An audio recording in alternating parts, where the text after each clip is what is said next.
What is going on, everyone? Welcome back to another post game here on Rangers Central. And the Rangers have a third period problem. It's preseason. I know I'm a jerk off. They have a third period problem. And it's something that I want to see get addressed rather quickly because this whole sitting back in the third period thing, I get it. I know Dylan Garon was not good in the third period. I know that they, just didn't get the goaltending that they need to, and that's why they collapsed. Whatever you want to say, this needs to get fixed. Because if this carries to the regular season, you're not going to start off hot and you put yourself behind the eight ball early. That's not good at all. But let's talk about this game, the ugliness that was throughout this game. And it's unfortunate because the first 40 minutes of the game, similar to that last game against Boston, a lot of positives to take away. And then all of a sudden, they took whatever positives there were and just threw it out the window with a sloppy, inexcusable third period. But leave a like on your way to the post game show here. Subscribe if you guys are new to the channel. Turn on your notifications so you know when we upload or go live here on Ranger Central. Now, with that said, I'm just very, very, I'm very frustrated about it. I'm very frustrated because I was sitting here really the past two games from the first 40 minutes, I was feeling really encouraged, and I was starting to I don't want to sit here and say buy in. I don't want to sit here and say get optimistic, but I was starting to feel some kind of way and start to think, you know what? Maybe there's some positives here that are going to come along throughout this season. But then the last 20 minutes of both these games just have ruined every single thing that you could take away that was good. I mean, they go down 2-0 early in the game in that first period, but they responded so quickly. And I took that as a positive that they show an ability to come back in the game there. But the problem is, once they get these leads, they just sit back. On those goals, though, that occurred, the first goal, the first two goals, honestly, I didn't love the two goals that Jonathan Quick allowed. That's a conversation I've had for a bit, you know, going into the season that I am worried about how Quick is going to be. You could argue on the first goal, yeah, Scott Morrow, he's got to tie his man up, and also sending that puck around the boards was just absolutely horrible there, leading to that goal. And then that second goal, though, oh my goodness, what is Jonathan Quick doing out there? That was inexcusable as well. But again, they end up coming back. And the thing that was really encouraging is you had veteran players making an impact on some of these goals as well.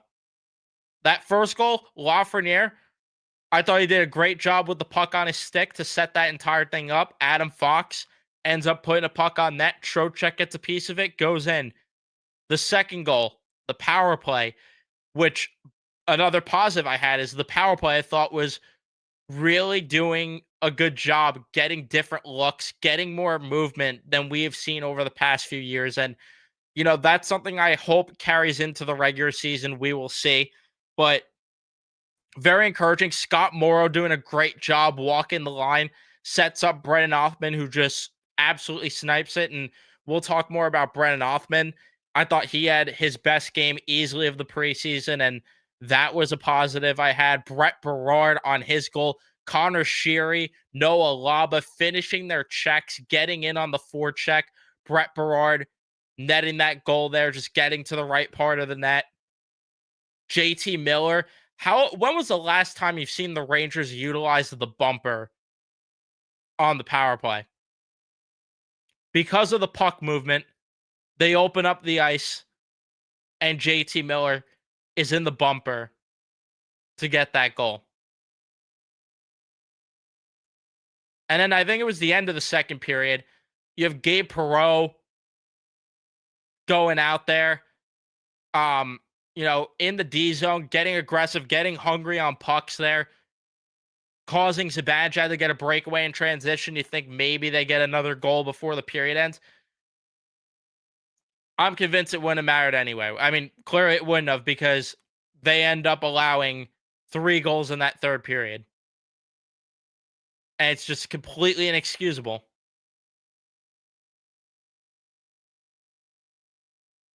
Completely. Dylan Garand, that goal that he let up there on the first one, ugly, which Will Borgen also was a little flat-footed on that one, but Dylan Garand, man, I mean, just a rough third period between him and Boyko. They got a lot of work to do there in Hartford for those two. But then you look at the other goal at that period, or the second goal of that period, rather. It's like, where is Carson Soucy going on that goal? And then you have the last goal here from Kyle Palmieri, which all of it happened just so quickly. But Scott Morrow needs to do a little bit better of a job, you could argue. I thought he did a decent enough job to keep Palmieri to the outside, but Garand once again has to make the save. And I get that you can make the argument Igor's going to be in net, so we don't have to worry about these things. There were still so many lapses throughout that entire third period in the D zone that needs to be cleaned up. And the things that I want to see in the preseason really get hammered home early so we see it formulate into the regular season. I want to see better neutral zone defense too. Where's the neutral zone defense in that period? Because we saw parts of it in the first 2 periods, and they were playing organized, and a lot of it was because they were aggressive on pucks, whether it was in the neutral zone or just playing straight line hockey in general, getting pucks in deep, playing organized in the offensive zone, and playing defense that way pretty much by playing keep away. Where did all that go?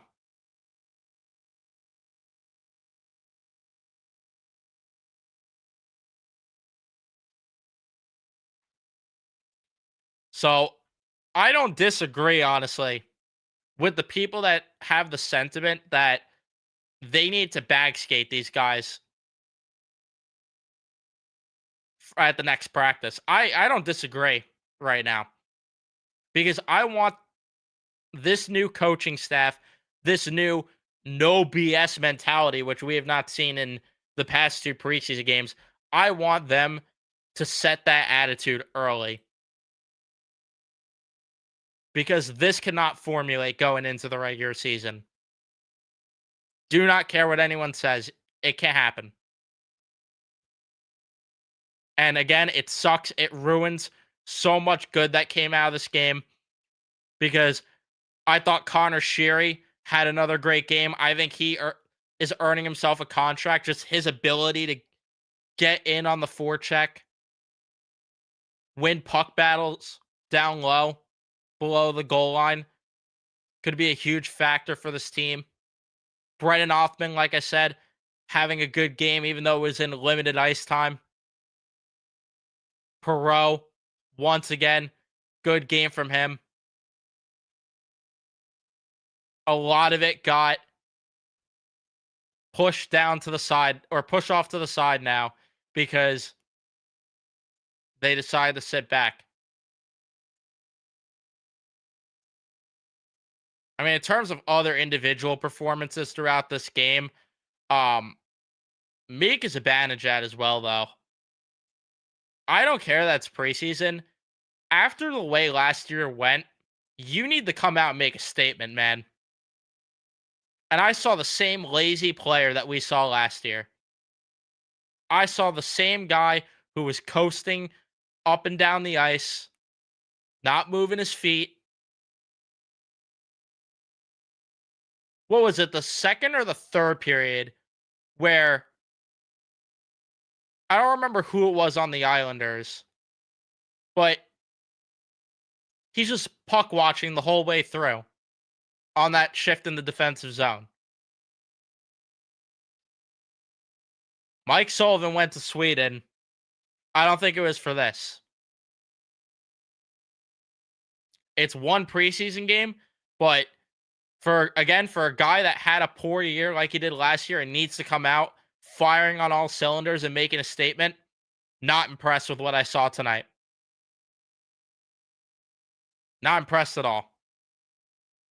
And that's going to be a very big concern for me going into the year with this top six is you are pretty much forced to play Mika here.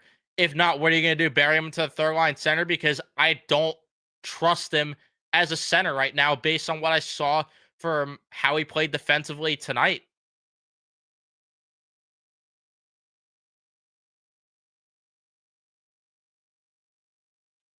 And it sucks because he was just a complete anchor for that line, which JT Miller had a couple moments where I didn't love him out there. He was forcing a pass early on in the game, which set up a long shift for the Islanders. There were a couple of other moments where I was like, could you make the simple play? But overall, I thought he was fine by the end of the game. But Mika just anchored that line.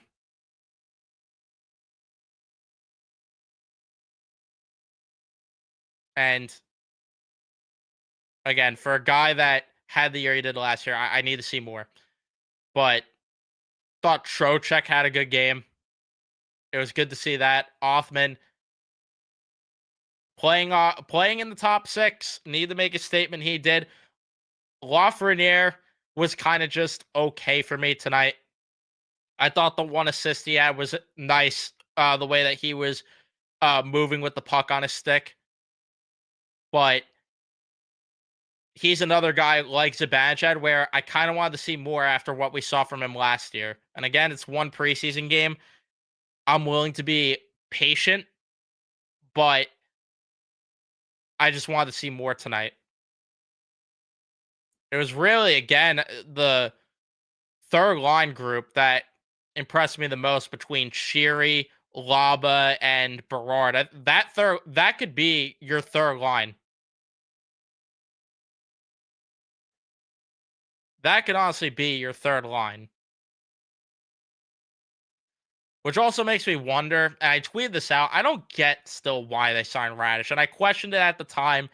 I got a lot of flack for it, and people were like, well, look at the points that he's put up in the past. He's getting lapped by a guy that's on a PTO and a lot of rookies on this team. To me, Connor Sheary deserves a contract right now. To me, Noah Laba, he had another great game.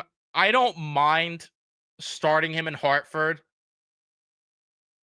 because here's where I have a problem with the Noah Laba thing.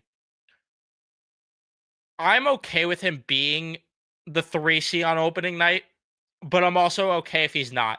And my reasoning is because my argument for him being the opening night 3C is Juuso Parssinen is not as good as Noah Laba. There is no one on this roster as good as Laba for the 3C spot.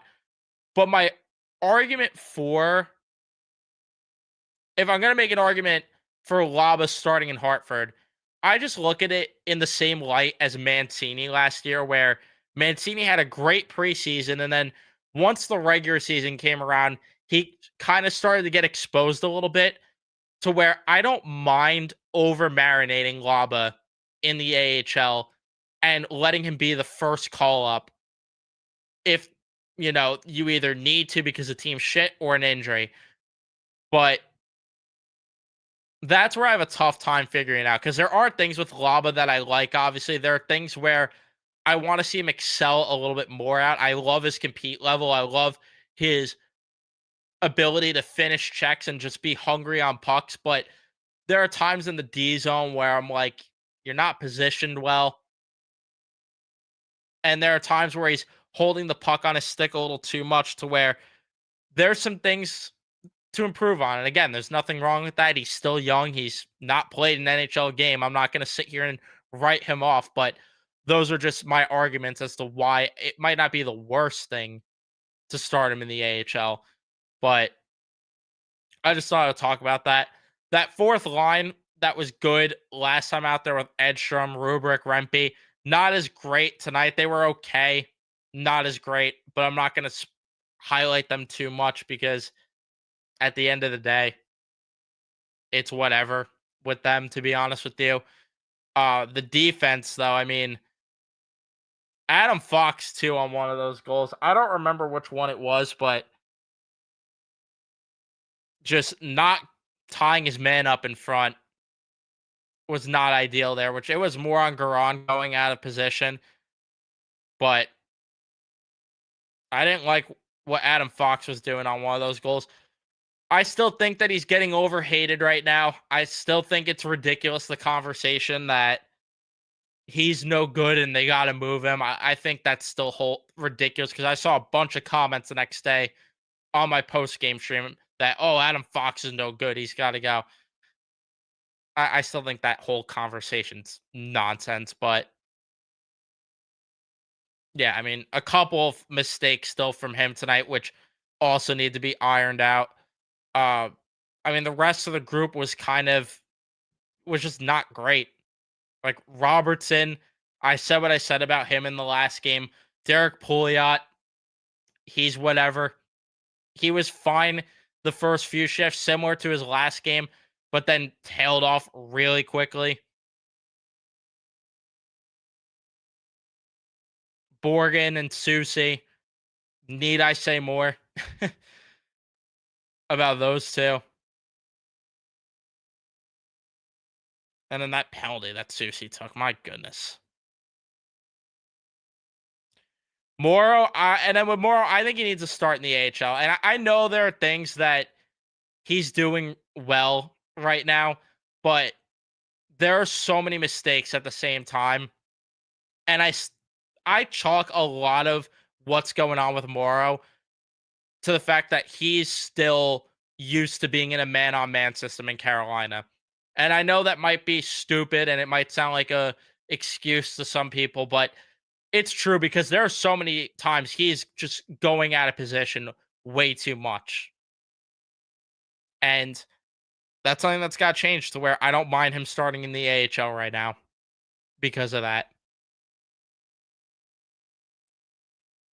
Nonetheless, though, I'm going to see what you guys are saying in the chat right now about this game. First, let me start with the super chats, though. I appreciate Jay Lewis for the 2 super chats here, saying, why was Radish even signed? I would have signed Sherry over Radish. Radish and Brodzinski need to go. Brodzinski, I don't care as much because the contract is pretty much nothing. Radish, though, I did not get that contract at all.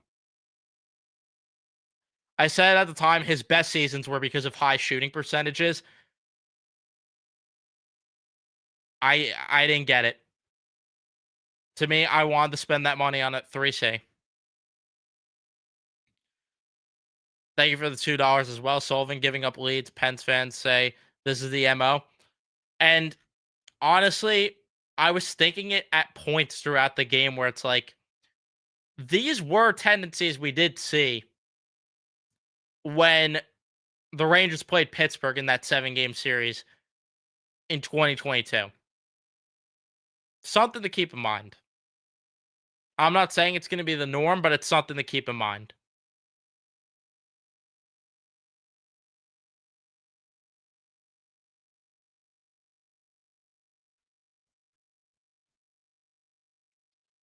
Got a lot of comments all right now.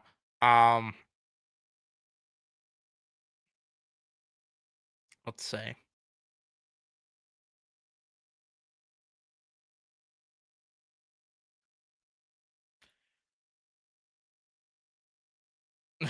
Serious question. Why would McDavid or Kaprizov want any part of this shithole Chris Drury created? Money. That's why.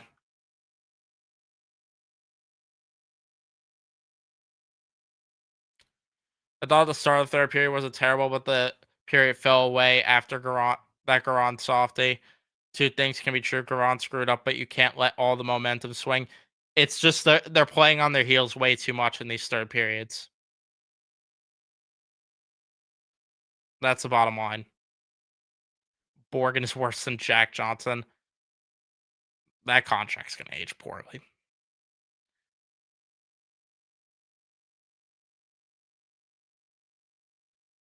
Connor Shea with another impressive night. He's definitely going to make the roster as well as Berard and Gabe. Yeah, all of them look like they deserve it right now. And Matt Rempe or Adam Edstrom might have to start worrying about not making the team. Probably more so Edstrom. Sullivan seems to like Rempe. If I'm Edstrom, I'm looking over my shoulder a bit here because Connor Shearer might be taking a spot there on the fourth line.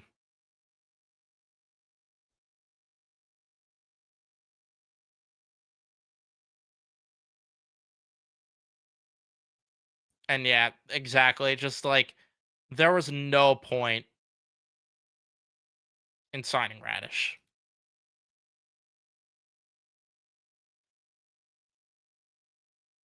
Mika back in midseason form already. Yeah, he wasn't great tonight.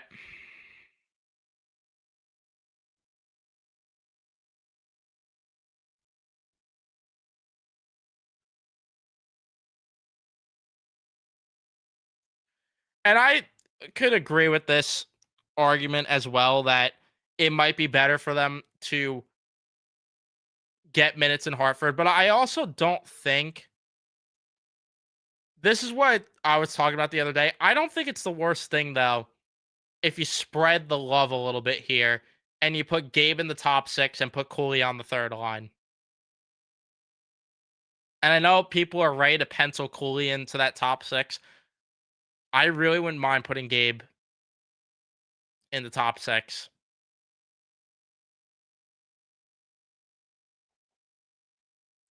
and putting Cooley on the third line. To me, Cooley's the guy where you could play him anywhere in the lineup.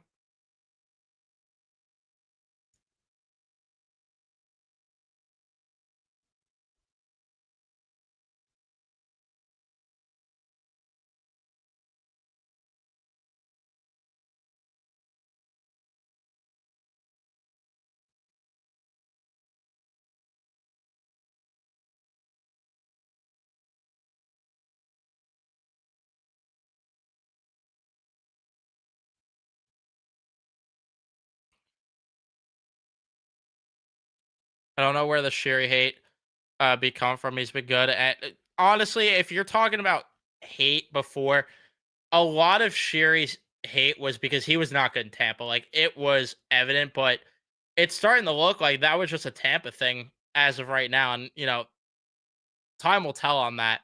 But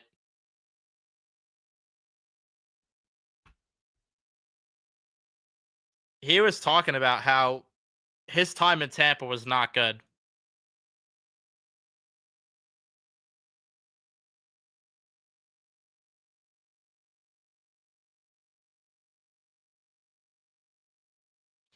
And I agree with this that you got to play these at least on the third line. If you're going to play Laba or Gabe on the fourth line, put him in Hartford because then there's no reason for them to be on the team. But to me, Laba's ceiling is a 3C anyway, to where that's why I don't mind as much if he's here as the 3C on opening night. Again, it's really more what are your options that are better.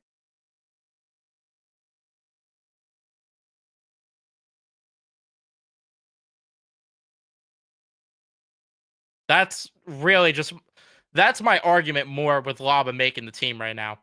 It's really and Laba's been good, but again, I would be sitting here saying, yeah, he should probably start in the AHL if this team had a good third line center rostered already. The problem is this argument is here because Chris Drury failed to address a clear need in the offseason to where you might have to bank on a rookie to fill the void. That falls on the general manager who didn't do his job right.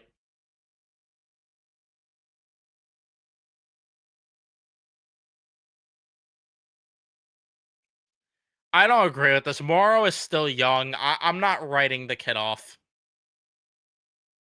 I can't agree with that one, to be honest with you.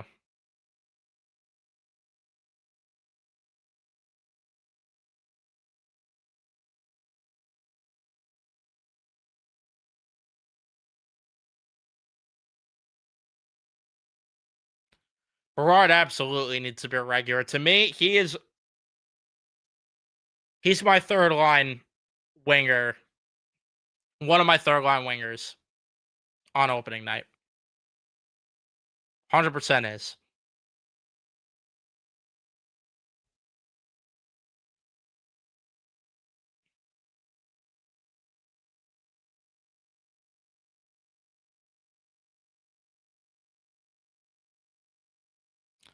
I'm not sure. I think they could waive Radish, but I don't know if anyone's gonna claim him.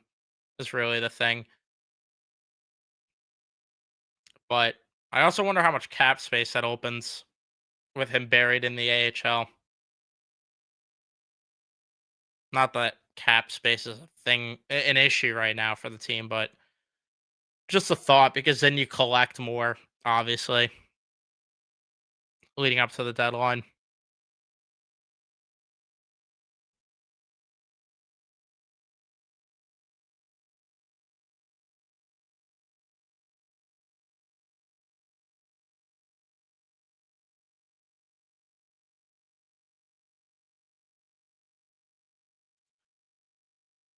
I get this, but I don't know. I'm not writing Garand off after one game. It was really bad. Do not get me wrong. It was horrible the way that he played in goal tonight.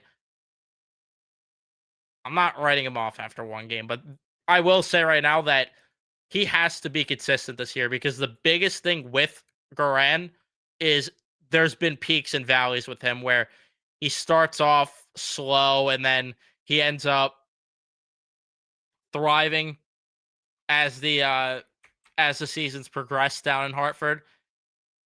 I got to see a consistent year from him.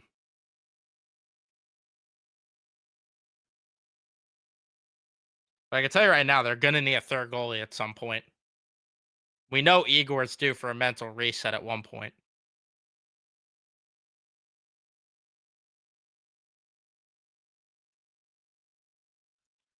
This and just based on what we saw last year, it would be a failure if Berard's not on the opening night squad, in my opinion.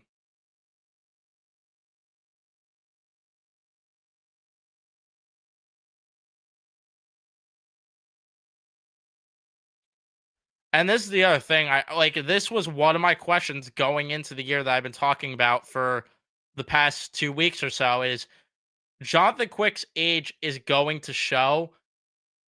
Goaltending could be an issue for this team at some point, depending on what we get from Garan, of course. Which Garand's got to show. He's got to show better than what he did tonight. I'm willing to be patient, but not a good look at all for tonight. Either way, though, guys, I'm going to wrap up the episode here. Thank you, everyone, for watching. Leave a like if you enjoyed. Subscribe if you guys are new to the channel, especially if you're Ranger fans. Turn on your notifications so you know when I upload or go live next. And I'll see you guys in the next one.